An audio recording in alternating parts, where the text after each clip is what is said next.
Hello and welcome back to week 3 of 5 Ways to Wellbeing, and this week we're looking at give, and today it's me, Mary and Lorna, and we're all here and we're going to talk a bit about give and what give means, and we're also going to set you a challenge again at the end of the video, and talk about challenges. We set you one last week for, it was learning. It was learning last week. So you guys, do you want to tell us what you were up to? Sure. I can tell you that I thought I would try and have a go at crosswords, but then remembered that I absolutely hate crosswords. I end up getting annoyed with them and feel stupid when I don't know the answers. So I thought I'll try the maths puzzle because I can do maths. So I've been having a go at that, not every day, but some days. I haven't finished it yet, but one day I'm going to completely finish it. But I'm getting there. It's good. I do you lose time with it. You get really into it. I like it. Lorna? And I had a quiz question, which was about the newest nation in the world, and that's South Sudan. But I didn't know the capital city, so I looked up the capital city, and it's Juba, if that's how you pronounce it, J-U-B-A. So that's the newest capital city in the world. And a good score on Scrabble as well. Probably. And yeah, following on from learning, I've this week I signed up to my second year for Open University, which I will be starting again in it's soon, sometime soon. Hopefully they'll come. So yeah, we're going to cover give now, and Mary's going to talk a bit about what that is. So thanks, Beck. So yeah, give being one of the 5 ways to well-being. So giving involves the act, as I'm sure you know, of freely parting with something for someone else. That might be money, it might be a physical thing like a gift, or it might be a non-physical thing like our kindness or our time. Giving, as well as helping the person we are giving to, can have real benefits for our own mental health and well-being. It can help us feel part of something and connected to people and the world around us, which is really important. It can also help relationships grow, as it shows you are thinking of the person and that you care for them as well. And I think it can also help us be more positive in our own thinking. It can help us be more focused on other people, less focused on ourselves, help us to see the bigger picture around us. And a number of studies have also shown that giving also lifts our mood, as I'm sure you all know. When you've given something in your life, it does give you a bit of a buzz. And that's because physically it activates the reward centres within our brain. So it does help us too. It does give to us as well. So as we all share some of our own examples about the ways in which we give, please do comment in the box below and let us know some of your own ideas or some of the ways in which you give, or if you have any questions. We'd love to hear from you. So thank you. I'll hand you over to Lorna, and she's going to tell us some more about how the ways in which you give. Well, giving for me isn't so much about the obvious gifts, which are Christmas and birthday, although they are great too, and buying for somebody else can make you feel really good. But it's about the little things. It's the I thought of you today moment. So if you're off for the day, it doesn't even have to be a gift. It could be that you took an oak leaf and you've pressed it, so somebody can be reminded in 5 years' time that's the day out that you had. Or if you're in that supermarket queue and there's somebody behind you with just a pint of milk, or 4 pints these days, how good does it make you feel to let them go first, to just say after you? And it makes you feel like you're a nice person. And as Mary said about the reward sentence in your brain, and it just makes you feel that you've done something nice for somebody. And the other thing that I like to do is when you're out and about and you see people struggling with their selfies, or I was in Prague a couple of years ago and a couple were on honeymoon and they couldn't take a photograph of themselves. And it's just a simple thing to say, can I take the photograph for you? And they're showing you trust by handing over their camera or their phone. You take their photograph, and that's a memory that they will have for life, that somebody bothered, somebody cared.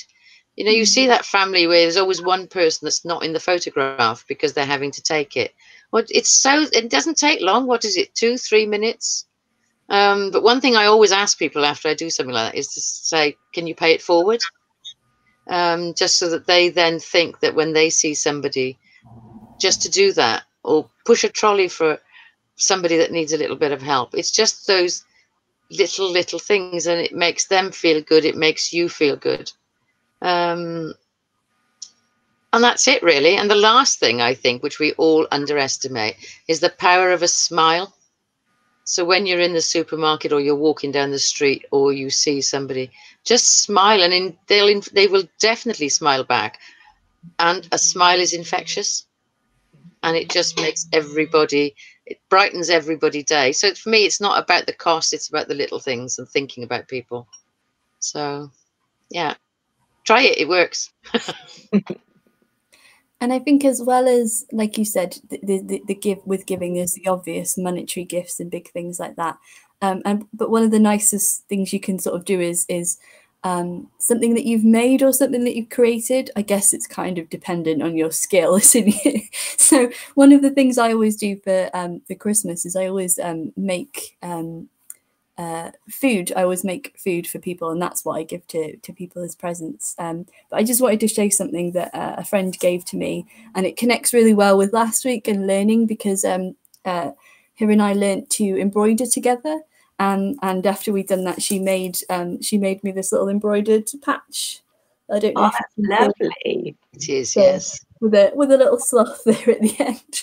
So and I have that hanging up in my house, and it's just a really sweet gift, and it reminds me of the time that we spent embroidering together. And I like that somebody she took time out of their day and used her skills to create something that's personal and not no one else has, at least no other Becca I know has it. So so that's a really sweet thing to do, to give to someone. It does show you thinking of someone, doesn't it? I went on holiday the other week, just to North England. We didn't go far, but I thought I would send some people some postcards from my friends, and I haven't done that since I was a little kid, to be honest. And it was really nice. They were really cheesy postcards, but it was just a bit of fun. And it was just, I suppose I was thinking at the beginning of lockdown how important it felt to have social connection and have those connections with people. It was quite a sort of anxious time back then. And I just wanted to show I was thinking of them, I suppose, and acknowledge that in a way. So, yeah, that was... Yeah, and I think, as well as giving gifts and giving smiles and gestures and things like that, giving your time is also really important. And one of them, one of the big ways you can do that and commit to that, is volunteering. And I volunteered in the past. So when I was not working and I was quite poorly with my mental health, I volunteered for, of all places, mid Powys Mind, as it was back then. So I volunteered in 2 places. I don't know how many people watching this can remember when we used to have the art cafe where the Wellbeing Centre is now. So I used to volunteer all those years back in the art cafe, and I also used to volunteer for the youth group as well when that first started, and that was really good for me personally. I was giving my time, but I was getting more back than I was giving, really, because I was going out and I was meeting people, so I was connecting and I was learning new things from volunteering, and it was hugely beneficial for me. From that gap of not being very well and not working to being better and being healthy and working in it, and it was stress free. It wasn't like just going into a job where there are expectations of you, and it was a great way to learn and grow as a person. And I volunteered in a number of places as well outside of Mid and North Powys Mind. I used to volunteer to look after baby hedgehogs and injured hedgehogs with a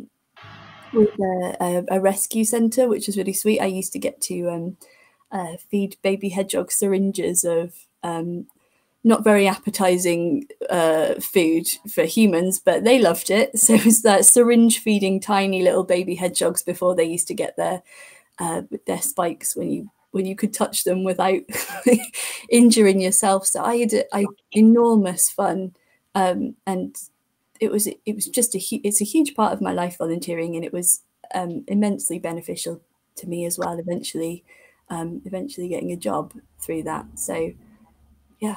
And it's really brilliant too. I mean, for our organisation, we have 45 volunteers, and they give over 100 hours a week, I presume, Mary, into the organisation. And without them, it would be so much more difficult for us to provide the service that we do. So actually, we'll take this opportunity to say a massive thank you from all of the staff and the organisation for the time that you do give. And that volunteering can be extended out.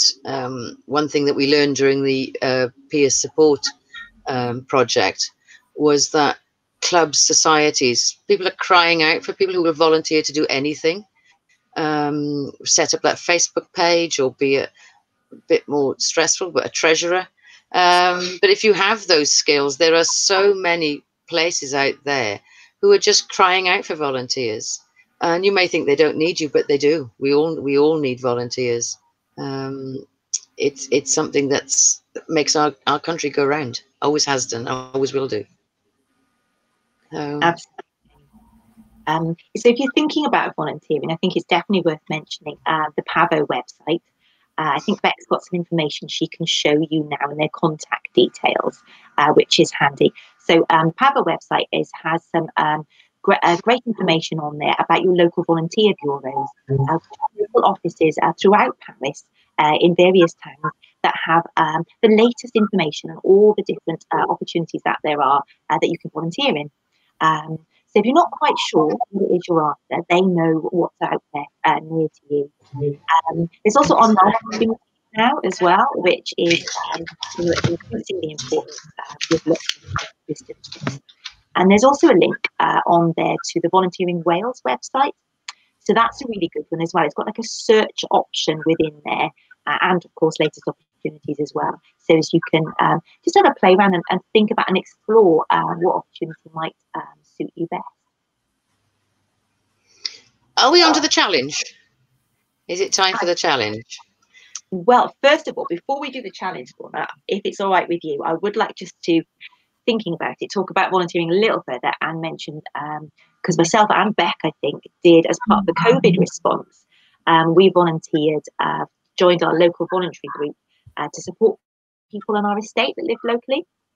And that was with things, people that were vulnerable or shielding, supporting them with things like shopping, prescription collection, or social support.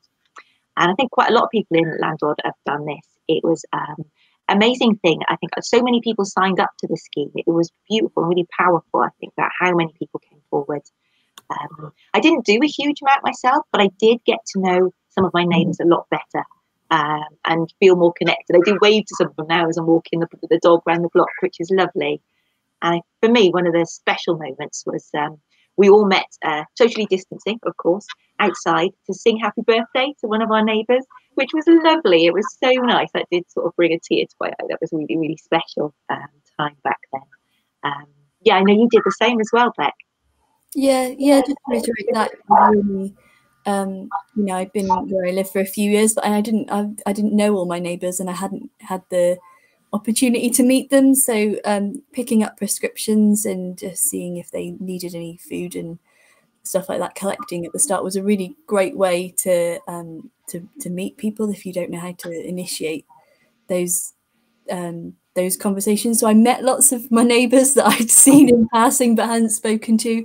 And it was really nice to give back. But it was like you say, to keep coming back. It was that connection with the people around you as well that was really valuable. And it was nice to feel like you're doing something positive in a really tough time. That, you know, all the way back in March, when this was all new and we didn't know what we were doing, you know, it was scary for us, and it was nice to feel part of something positive in the community. Yeah. Yes. And now it's time for the challenge, I think. Yeah, sorry for jumping in. So this week our challenge to you is to give something. As I think we've established, that doesn't have to be of monetary value. It can be if you want to, but it could be of your time. It could be a smile, just putting yourself out there and being brave and giving something. And please comment beneath and tell us what it is that you've done and how you've managed the challenge. And once again, we've enjoyed making the video for you, and we hope you enjoy it. More importantly, we hope you take something away from it, and it helps you maintain your health. We will be back the same time next week, and next week we are covering active, and that will be Mary, Becca and Lizzie. So we look forward to hearing sharing some of our tips and ideas with you, and hearing about some of yours. So until then, take care, and bye for now. Bye. Bye. Bye-bye.